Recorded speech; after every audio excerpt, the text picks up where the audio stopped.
Hey everyone, Pastor Matthew here. It's nice to see every one of you guys again.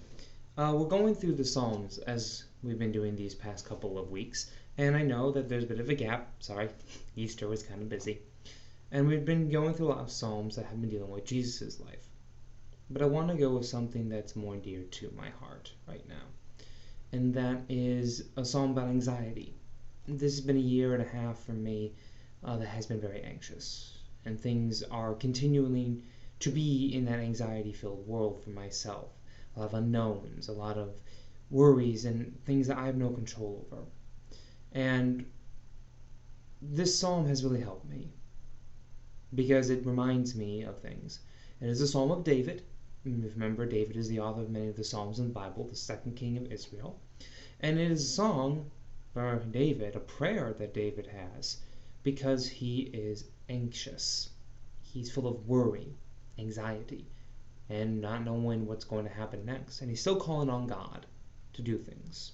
And I want to share with all of you today a psalm that's been helping me, a psalm that has generally been something to cling to in these times. Psalm 13. And it is a cry from David. So it begins very strange, and something that I have very much so been asking.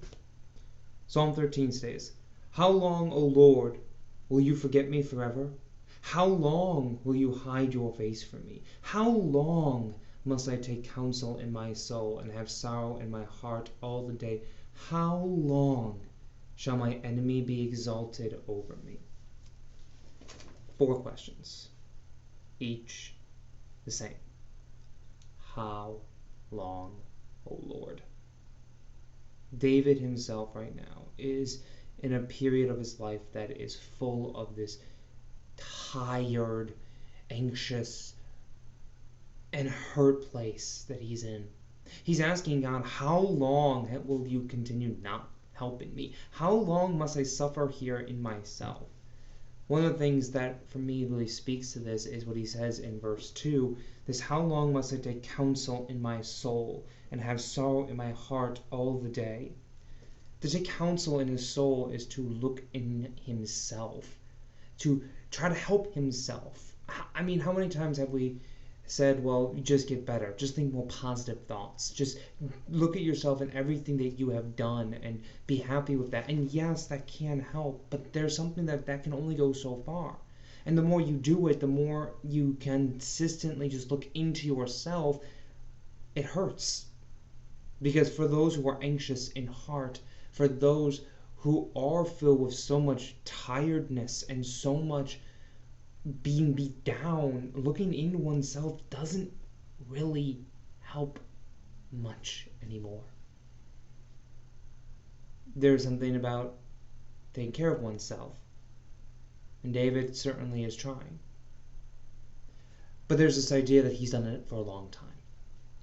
And he's done it this way for so long that when he looks into his heart, there's no more joy, there's only sorrow. He can't look at himself anymore and feel happiness. He can't look at himself anymore and feel at peace. And he's asking God, so how long do I have to do this? How much longer?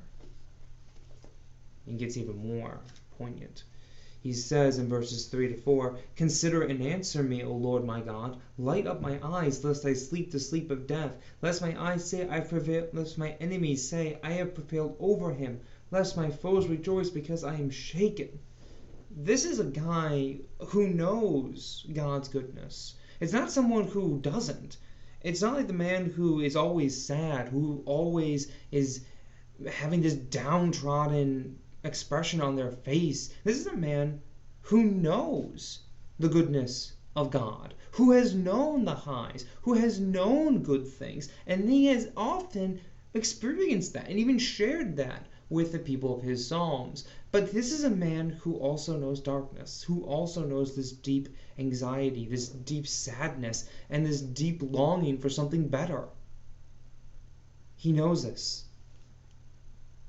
Light up my eyes. Make me alive again. That often feeling when you have tired eyes. Lighten them up. Help me. Lift me up. Lest those around me who at this point are causing him this anxiety. This could be the very time when He is in civil war with his own son, Absalom, where his son has taken away his kingdom and driven David into the hills and away from everything that God has given to him. And he is in distress. And so he's crying out, God, help me. I don't want this anymore. I can't take counsel in myself. I can't look at myself and be happy anymore. I need to turn to you and help me. Please help me. I don't want to die. And that's what he's saying. It's gotten to be at that point. But he ends it something with a little bit of hope. But I have trusted in your steadfast love. My heart shall rejoice in your salvation. I will sing to the Lord because he has dealt bountifully with me. Once again, that word, steadfast love. The love that means so much to David. The love that is from the beginning of the world, from the very foundations to the very part where he is into the future. He remembers that steadfast love. He remembers that God has dealt well with him before, that he has helped him when he is called out, that he has been there, and still, amidst all of this tragedy, I will sing to the Lord, because he has dealt bountifully with me. This is a psalm that speaks to me on a deep, profound level, because at one point it acknowledges the fact that sometimes you can't take counsel in yourself. Sometimes looking at yourself and looking at everything that you have done doesn't lead to actually you feeling good about yourself. It just leads to more sorrow. And there's an understanding that something has to come from outside of you. Something has to be from outside of you, whether that is someone helping you or someone else doing something. You need an outside influence. You do.